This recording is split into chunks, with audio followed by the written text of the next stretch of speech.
Welcome back, everybody. Time again for Word Balloon, the comic book conversation show. John Suntress here, reaching back for a great conversation I had with Gail Simone, specifically about the Secret Six.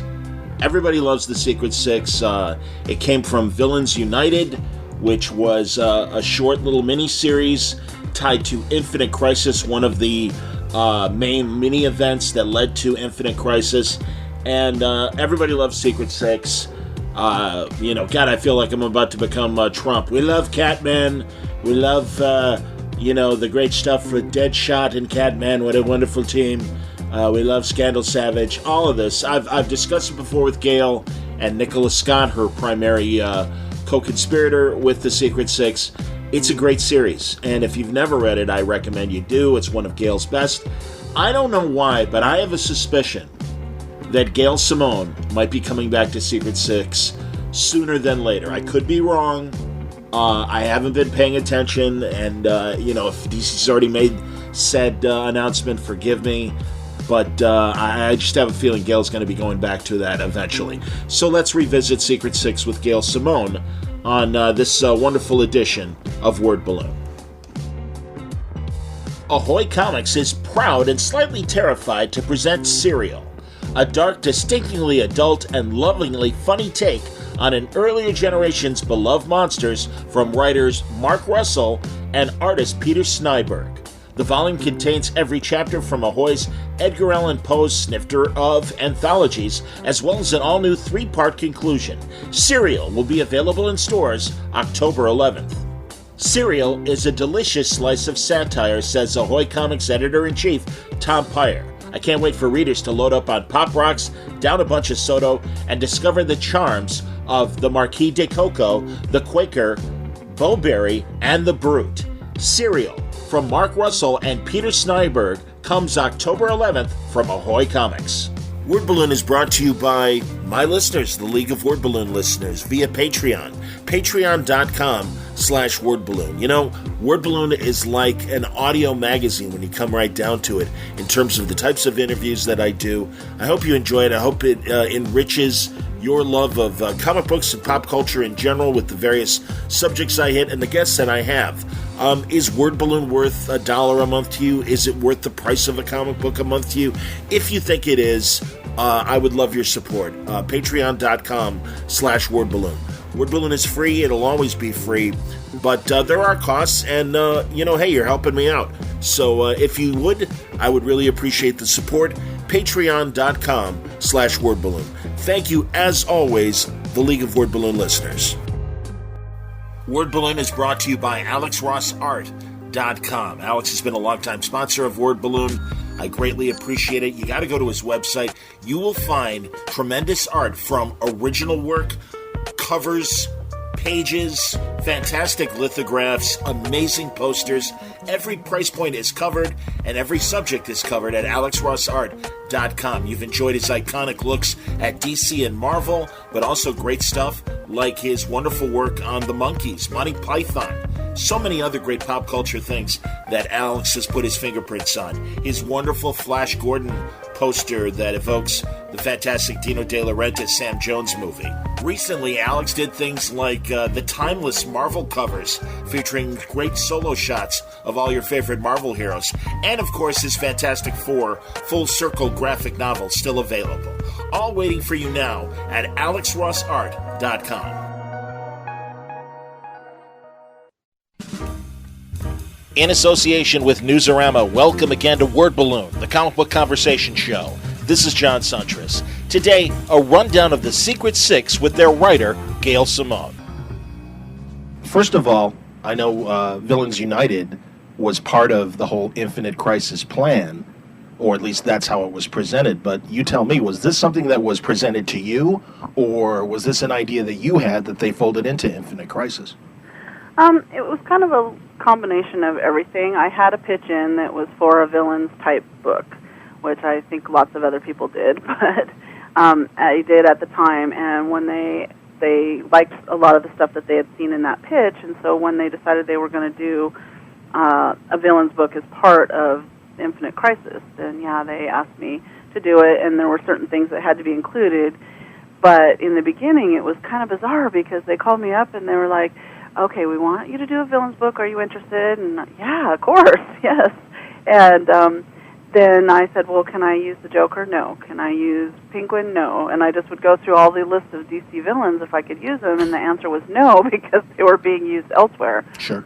So we had to create a team that was going to be interesting and vibrant and stuff that and be in the book and help hold up the book without using big name villains. So it kind of a bad thing, if you will, turned into be a great thing in the end. Yeah, because you were able to then look at a lot of these characters and give them very deep characterization and layer on their backstories. And I mean, now we've got a bunch of B-list guys that are and girls that are suddenly very popular characters. That's my master plan.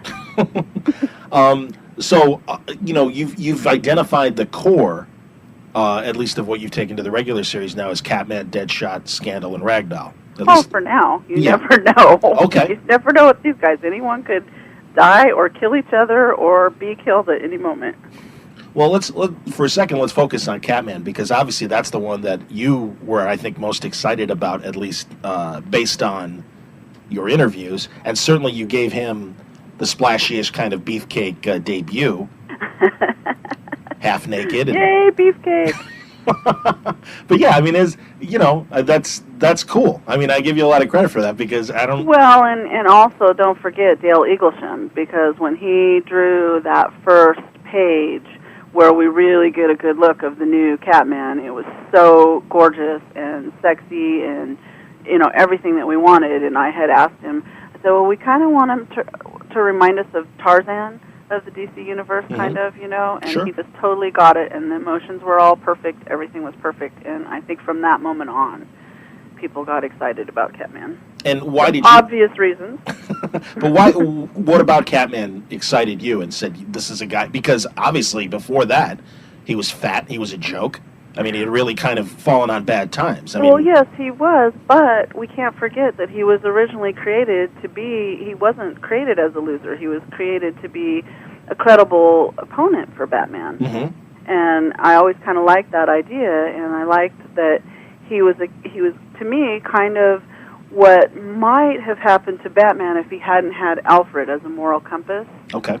And so we just kind of went with that, and then I just liked the whole animalistic idea of Catman remaking himself in the jungles of Africa from the bottom up. I really love characters that have really been beaten down to crap and have to come back out of it.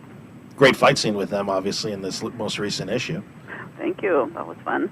The one that I couldn't wait to get to that. I kept telling Dad for I don't know, I think it's been at least 2 years. We have to have Catman versus Batman. We have to have Catman versus Batman. It'd be so cool. And I like that, he and Deadshot have kind of taken the Butch and Sundance kind of partner role within the group. And Deadshot, obviously, I'm assuming somebody that you love from the Suicide Squad days. Oh, yeah, totally. That's why he's in The Secret Six, is because of John Ostrander doing such a fantastic, brilliant job with him. No, and I'm trying to go back to those years. Did he have a Butch or a Sundance partner back then? I mean, was it a Boomerang, basically? I'm trying to remember.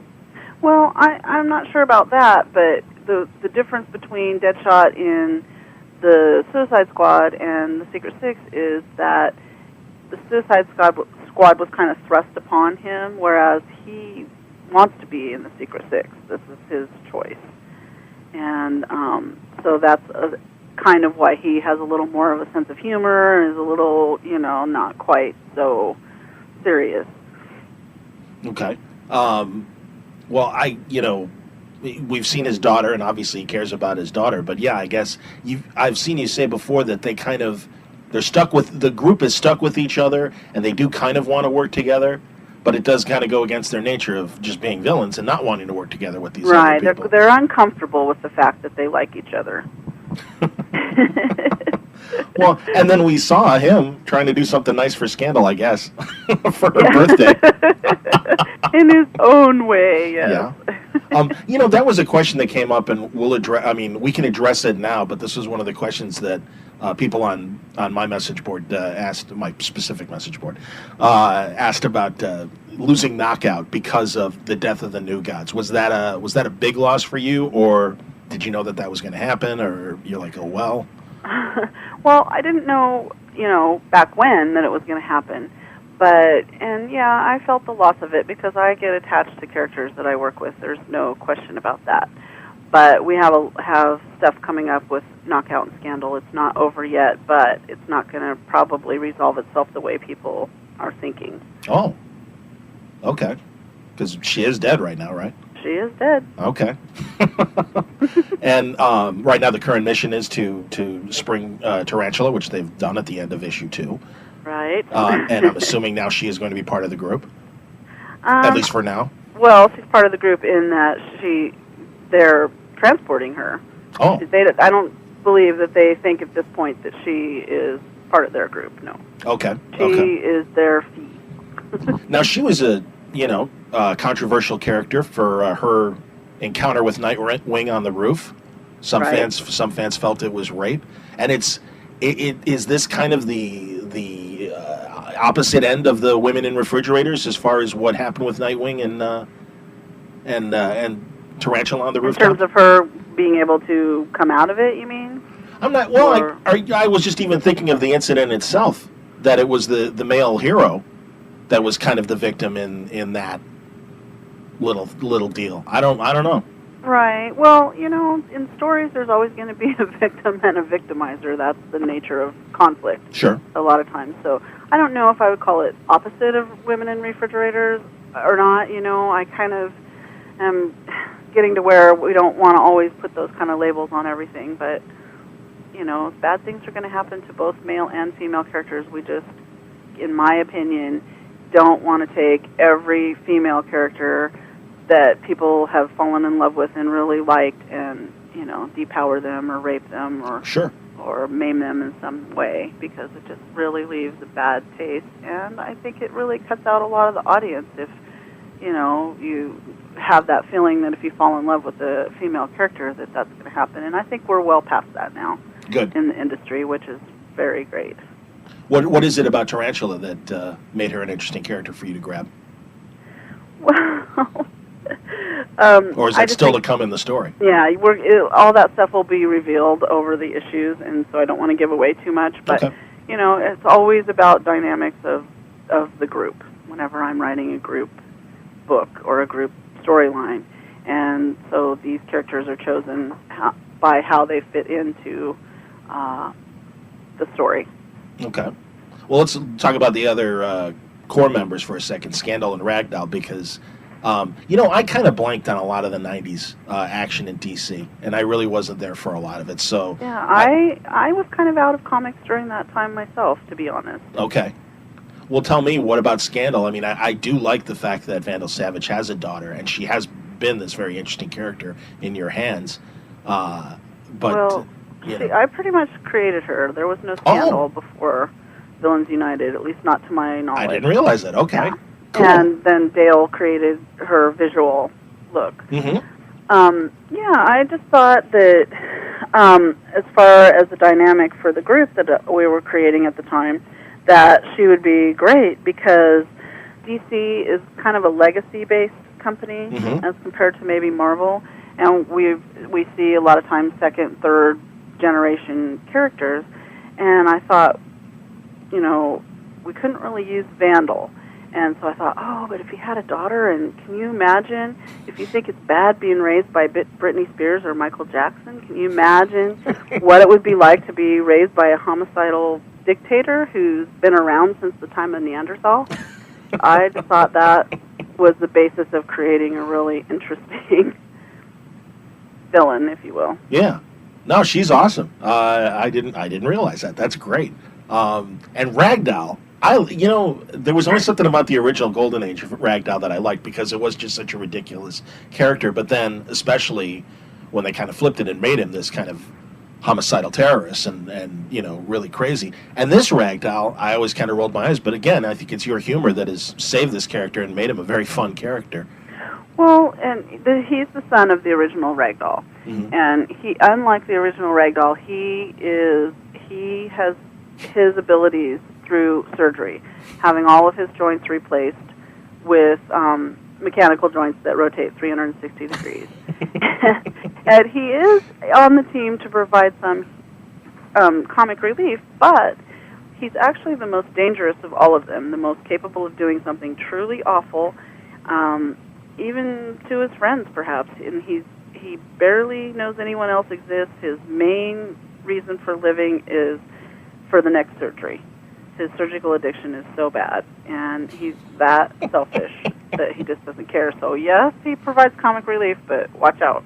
That's great, and I know a lot of people loved what you did with Mad Hatter in the first couple stories, and Ragdoll I think has and that's not replaced him because they were both there together, but also I think he kind of fills the void that you leaned on with the Hatter in the first couple stories as far as crazy definitely humor. Disturbing. Yeah. Well, and I know a lot of us still want to see the Hatter come back at some point. Oh, maybe not. Can't say. Okay, fair enough. No problem. Let's talk about the humor in the book. I mean, you some really gross things that were very funny. Like, watch. Yes, this is my personal descent into hell. Well, that's good. Eat your Grundy. Was really my favorite line from the second miniseries. I mean, that was awesome. And just the and also just the dumb lines that still work, like the giant trustee at Alcatraz. Oh, Nobody leaves on my watch thing. Yeah. You got a good rhythm with stupid lines that somehow seem to work, and it shouldn't work, but it does. Well, I think dialogue is fun. I love writing dialogue, and I love trying to figure out ways to make dialogue sound different from each other. I really prefer that the characters don't all have the same voice, so that's really fun for me to kind of play with that. Now we see this group of villains that are, all going to be after the Six at the end of the second issue. And was that Enchantress in the front? There's a woman in green. Right. I guess it is an Enchantress, but I know she's someone, and this is my lack of '90s DC villain history. Right. We just have to stay tuned. A lot of those villains on there, Nicola created and made up. Some are existing that we automatically recognize, and then some are to be revealed later. Well, and let's talk about Nicola coming on the team, because everyone loved what you guys did on Birds of Prey, and it was tough to lose Dale, I'm sure. But Nicola is, hitting it out of the ballpark, as we all expected she would, just again because of how great she was on Birds of Prey. So, did she get it right away in terms of what you're looking for? Oh, well, totally. First of all, she did Secret Six in Birds of Prey, because we had crossover. So we got to see a little taste of what she would do with the Secret Six if she had a book. But the great thing about Nicola is she has a Kevin McGuire gift for facial expressions and the acting in the panel and everything, not to mention how gorgeous everything is. But just that is something about her that I really admire and really love writing to. And then also, she is completely unshockable, which I think is necessary for a book like this. So she'll tell me sometimes she'll be reading the script in the middle of the night or something, and she just bursts out laughing so hard. And I'll say, well, what part was it? And it's like the most disturbing, disgusting part. So I think having an artist with that type of sensibility is really important for the book. And who's your editor on this book? Well, it started out with Nachi, but now it's Matt Idelson. Okay. Who's also the editor on Wonder Woman, who I adore. Very cool. And no worries about breaking any. Have you been told no on any scenes you want to do or dialogue or anything so far? Once in a while there might be a little expletive that I put in that maybe they're not comfortable with. But that's kind of to be expected. I just write what I think it should be, and sometimes that might be a little far, but not very often. They've been just really great about allowing the disturbing factor and things like that. And most of the time, if there's something that can't be done, it has to do with that character is being used elsewhere in a book at this time. It's just very easy. And the fun thing for me about this book is kind of me on an evil rampage. Sure. And they kind of have gone along with it so far. Very cool. But back to the art team, the other thing I really am so excited about with this book is Nicola got to choose her inker, which is Doug Hazelwood, who was her inker on Birds of Prey, and he totally gets her work and adds to it, makes it, beautiful and perfect. And then Jason Wright, the colorist, who she also wanted, has just, he's one of the top colorists I've ever worked with. It's absolutely stunning what he's doing with the color. It's like color painting. It's, I just couldn't be happier with the art team. Well, I'm glad you mentioned that, because I'm always a knucklehead and only think of the penciler and forget about how important the inker and colorist is. And you're right. I mean, the book is gorgeous. I have the advantage that I see everything through each stage. Sure. So I can see, it from pencils to the finished product, and everybody adds to it. And, of course, Nicola, she's just absolutely amazing. And one of the new characters coming up that she has designed is just, it'll knock your socks off when people get to see her. And some of the things that make the book interesting is how they react not only to other villains, but other heroes. And I can't help but think, as dark as this team is, it would be interesting to see if you get the opportunity to use Captain Marvel against this incredibly dark team. Oh, don't worry. Coming up, here's a little teaser. Okay. You will see them face not only half the villains in the DCU, but JLAers, JSAers, some surprise people.